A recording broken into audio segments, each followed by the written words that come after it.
శరత్ గారు ఒక విషయం భరత్ గారు, ఇప్పుడు ఈ మునుగోడు ఎలక్షన్ జరుగుతూ ఉంటేనే ఫామ్ హౌస్ యొక్క వ్యవహారాన్ని కేసీఆర్ గారు తీసుకొచ్చి ఎమ్మెల్యేలదని చెప్పి జడ్జెస్ కు అందరికి ఆడియో టేపులు పంపించాడు. దానిపైనే నేను ఆ రోజున హైకోర్టులో on behalf of Bharatiya Janata party నేను ఒక పిటిషన్ వేయడం జరిగింది. దీంట్లో మీరు ఇవన్నీ ఇన్వాల్వ్ అయినాయి అంటున్నారు కదా, దీనికి సిబిఐకి ఇవ్వండి అని చెప్పి, ఇది అంతా కూడా మీ యొక్క మునుగోడులో దెబ్బతీయడం కోసం చేస్తున్నారని చెప్పి చెప్పాము. అప్పుడు వాళ్ళ యొక్క టార్గెట్ ఏంటంటే ముందు మునుగోడులో ఎట్టి పరిస్థితుల్లో బీజేపీ గెలవకుండా చేయాలని చెప్పి చేశారు. దాంట్లో సక్సెస్ అయ్యారు. దాంట్లో ఈ ఫోన్ ట్యాపింగ్ వ్యవహారము 100 మంది హైకోర్టు సిబిఐ విచారణ జరపలేదు, చేయలేదు. తర్వాత సుప్రీంకోర్టు ఫస్ట్ స్టే ఇచ్చింది, తర్వాత సుప్రీంకోర్టుకు పోయింది. ఇప్పుడు సుప్రీంకోర్టులో ఉంది. బహుశా సుప్రీంకోర్టులో స్టిల్ ఒక అదే అంటున్నా పెండింగ్ లో ఉంది. సుప్రీంకోర్టు తర్వాత సుప్రీంకోర్టు స్టే ఇచ్చింది, అంతే కదా. వాళ్ళు పోయిండ్లు, స్టేట్ గవర్నమెంట్ దాని మీద పోయింది. రామ్మోహన్ రెడ్డి గారు చెప్పాలి మీరు దీని మీద. ఇప్పుడు మీరు ఫోన్ ట్యాపింగ్ విచారణ అంటారు. ఫోన్ ట్యాపింగ్ ఆ నందు వాళ్ళ కేసులో, ఫామ్ హౌస్ సంబంధించిన కేసులో సిబిఐ విచారణకు హైకోర్టు ఆదేశించింది. హైకోర్టు ఆదేశిస్తే అప్పటి కేసీఆర్ ప్రభుత్వం సుప్రీంకోర్టుకు పోయింది. ఏమని? సిబిఐ విచారణ వద్దు అనడంతో సుప్రీంకోర్టు స్టే ఇచ్చింది. ఇప్పుడు గవర్నమెంట్ మారింది కదా, మీరు మారారు కదా. ఇప్పుడు అప్పుడు సిబిఐ విచారణ జరిపితే గనక దాని విషయం బయటకు వస్తుంది కదా. ఫామ్ హౌస్ లో ఫోన్ ట్యాపింగ్ ద్వారా ఎట్లా నందు విషయాలు తెలిసేది. ఆ విషయంలో మరి ప్రభుత్వం ఆ కేసును విత్డ్రా చేసుకోవచ్చు కదా. విత్డ్రా అయ్యాను సార్, అంటే విత్డ్రా దేని గురించి? సిబిఐ విచారణ ఇదివరకు వద్దన్నాం, ఇప్పుడు సిబిఐ విచారణ కావాలని చెప్పండి. అంటే మాకు అభ్యంతరం లేదు సిబిఐ విచారణకు అని చెప్పండి. మాకు అభ్యంతరం లేదని చెప్పొచ్చు కదా. 2 సంవత్సరాలు అయింది. నేనేమంటున్నాం, గతంలో సిబిఐ అనేటటువంటి దానికి మేము కూడా నిజంగానే శరత్ గారు చెప్పినట్టు అనేక ఫిర్యాదులు చేసినాం. అంటే సిబిఐ విచారణ పలానాంట్లో జరగాలని. కానీ ఎక్కడైనా మూమెంట్ కనీసం బీజేపీ నేతలు కానీ బీజేపీ కానీ సీరియస్నెస్ చూపించిందా అంటే అది లేదు. ఈ రోజటి కూడా గొర్రెల కుంభకోణం కించి మొదలు పెట్టుకుంటే ఫార్ములా ఈ దాకా కూడా అన్నిట్లలో ఈడీ కూడా ఉంది. సిబిఐ కాదు, ఈడీ కూడా ఉంది. ఏ ఒక్క దాంట్లోనన్నా ఇప్పటి వరకు నోటీస్ ఇచ్చి ఒక బీఆర్ఎస్ నేతని పిలిపించి విచారణ చేసింది. ఇప్పుడు అది కాదు, నందు గారు అడుగుతారు. లేకపోతే ఇంకోటి ఏమన్నా నందు గారు ఏసీబీ ఇప్పుడు సిబిఐలని ఈడీ నందు గారి కేసును ఎందుకు మీరు? నేనేమంటున్నా సార్ చెప్పండి సార్. రామ్మోహన్ అన్న, నేను సుప్రీంకోర్టుకు నేను వెళ్ళాను, హైకోర్టులో నేను రిట్ చేశాను. ఏమని ఇట్లా వీళ్ళు సిట్ అంటే ఏకపక్షంగా చేస్తుంది అని చెప్పేస్తే దాంట్లో సింగిల్ జడ్జి లో జస్టిస్ విజయసేన్ రెడ్డి గారు నా ఫేవర్ లో ఇచ్చారు. అవును ఇదంతా కరెక్ట్ జరగట్లేదు ఇన్వెస్టిగేషన్ అని చెప్పి. అప్పుడు గవర్నమెంట్ లో ఉన్న వాళ్ళ గవర్నమెంట్ సెకండ్ బెంచ్ కి వెళ్తే సెకండ్ బెంచ్ లో కూడా ఉజ్వల్ బయాన్ గారు దాన్ని సిబిఐకి ఇవ్వని చెప్పారు, సమర్థించారు. తర్వాత వీళ్ళు దాన్ని సుప్రీంకోర్టు తీసుకెళ్లారు. మ్యాటర్ ని సుప్రీంకోర్టు తీసుకెళ్లిన తర్వాత మళ్ళీ అక్కడ వాళ్ళు గవర్నమెంట్ నుంచి రిప్రజెంట్ చేయాలి. గవర్నమెంట్ నుంచి అప్పటి నుంచి రిప్రజెంట్ చేయలేదు. ఆ కేసును అట్లే పెట్టిండ్రు. మరి ఇప్పుడు నేను దాంట్లో రెస్పాండెంట్ ని, గవర్నమెంట్ వాళ్ళ అప్పీల్కి వెళ్ళిండ్రు, సుప్రీంకోర్టులో ఉంది. మరి ఇప్పుడున్న గవర్నమెంట్ లో, రేవంత్ రెడ్డి గారి గవర్నమెంట్ లో వాళ్ళు సుప్రీంకోర్టులో వెళ్ళి ఆ కౌంటర్ వేస్తే సిబిఐ వస్తుందండి. కౌంటర్ కాదు సార్, మీరు తప్పు అవసరం లేదు. What is the stand of the present government? There is a change in the government. కాబట్టి what is the stand of the present government చెప్పండి అని అంటే, present government has to declare its intention whether they want to go ahead with the appeal or they want to withdraw and allow the CBI to probe into the issue. ఇది చెప్పాలా? ఇది చెప్పడం లేదు. ఇది అవకాశం కావాలని తొక్కు పెట్టారు. ఇంకొక విషయం మరి ఆ రోజున హోటల్ రన్నింగ్ చేస్తున్న హోటల్ ని మిట్ట మధ్యాహ్నము ఈయన కేటీఆర్ ఆదేశాలతో, పురపాలక మంత్రి కేసీఆర్ ఆదేశాలతో అప్పుడున్న లోకేష్ కుమార్ మొత్తం డిస్మెంటల్ చేశారు కదండి. మరి దాని గురించి ఇంతవరకు ఇప్పుడున్న గవర్నమెంట్ ధ్వంసం చేశారు కదా, సురేష్ బాబు ధ్వంసం చేశారు కదా. దాని గురించి ఎందుకు మాట్లాడుతున్నారు? కాంగ్రెస్ గవర్నమెంట్ అప్పుడంటే నాకు అగెనిస్ట్ డెక్కన్ కిచెన్ ని బీఆర్ఎస్ ధ్వంసం చేసింది.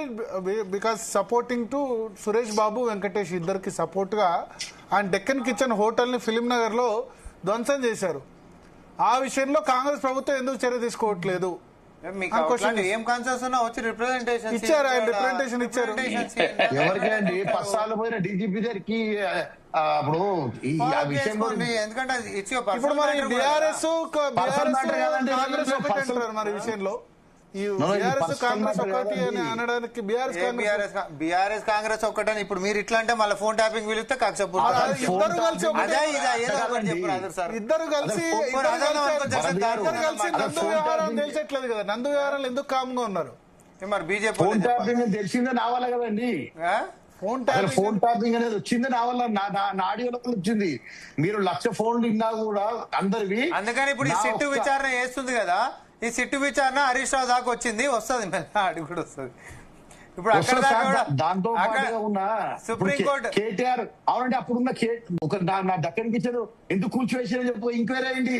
దాంట్లో కేటీఆర్ పురపాలక మంత్రి వచ్చి ఎక్స్ప్రెషన్ ఇస్తాడు. పెట్టుండి, ఎందుకు మీరు కూల్చివేసిండ్రు? ఎక్స్ప్లెనేషన్ పెట్టుండ్రి, ఆ, ఆ, మీరు రిప్రజెంటేషన్ ఇయ్యండి. ఆల్రెడీ కోర్టు కూడా పోయి ఉంటారు కదా దాని మీద. కోర్టుకి మీ- వెళ్ళినామంటే కోర్టు ఆర్డర్లు అన్ని ఉండగానే కొట్టేసి కదండి. మీ ద్వారా ఆయన కోర్టు ఇప్పుడు కొట్టేసిండ్రు. ఓపెన్ గానే మీడియా ద్వారా చెప్తుండే కదా, చేయొచ్చు కదా దాన్ని సుమోటోగా తీసుకొని. చేయొచ్చు కదా, సుమోటోగా మీడియా ద్వారా చెప్పగానే సుమోటోగా మనం చేసుకునేటట్టుంటే బానే ఉండనా?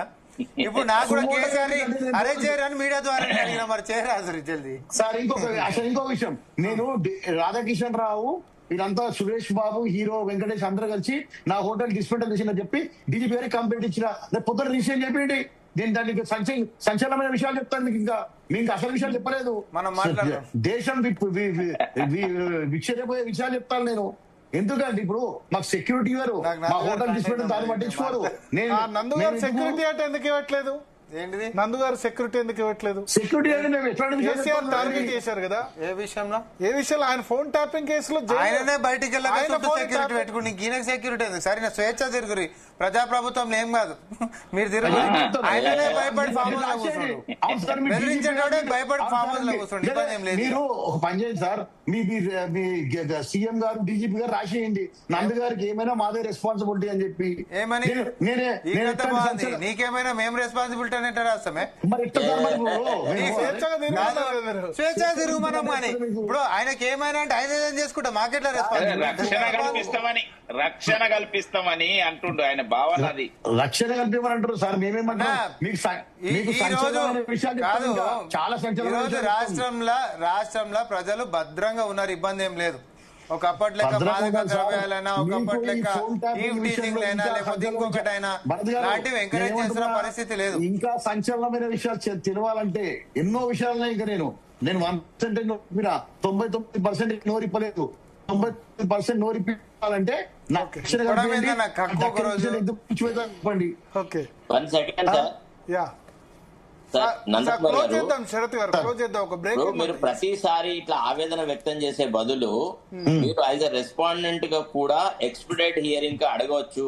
ఎందుకంటే the case hinges upon only the declaration of the state governments intention whether to go head with investigation.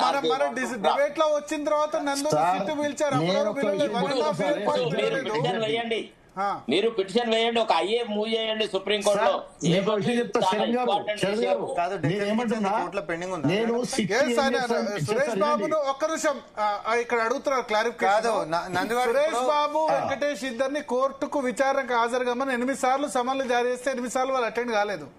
కోర్టులో వినండి, రెండో చెప్తాను. రెండో విషయం ఏంటంటే జిహెచ్ఎంసీ మీద కోర్టు ధిక్కరిన కేసును యాక్సెప్ట్ చేసింది హైకోర్టు. జిహెచ్ఎంసీ ఆర్డర్ ఉండగా కూల్చారు డెక్కన్ కిచెన్ ని. మరి కాంగ్రెస్ ప్రభుత్వం వచ్చిన తర్వాత దాన్ని ఎందుకు పట్టించుకోవట్లేదు? మ్యాటర్ కంటెంప్ట్ ఏంటి? మీరు కంటెంప్ట్ వేసారు, అప్పుడు మ్యాటర్ సబ్జుడిస్ కదా సార్, మేము ఎట్లా యాక్షన్ తీసుకుంటాం? మీరు తీసుకోవాలి జిహెచ్ఎంసీ వాళ్ళ మీద. మ్యాటర్ సబ్జుడిస్ కదా ఇప్పుడు పెండింగ్ అని. నో సబ్జుడిస్ సబ్సిడీస్ ఏం లేదండి, గవర్నమెంట్ తలుచుకుంటే ఇప్పుడు నేను కేసు పెట్టానండి. గవర్నమెంట్ తలుచుకునేది ఏముంటది? అల్లు అర్జున్ ఏమో రాత్రి అరెస్ట్ చేసిండ్రు. మరి హీరో వెంకటేష్ ఎందుకంటే వాడు వచ్చి బొక్క ఇచ్చిపోయిండు రేవంత్ రెడ్డి గారికి బొక్క ఇచ్చిపోయినట్టు అల్లు అర్జున్ కూడా అవార్డు తీసుకున్నాడు. అట్లాంటి అల్లు అర్జున్ కూడా అవార్డు తీసుకుండు రేవంత్ రెడ్డి గారి దగ్గర.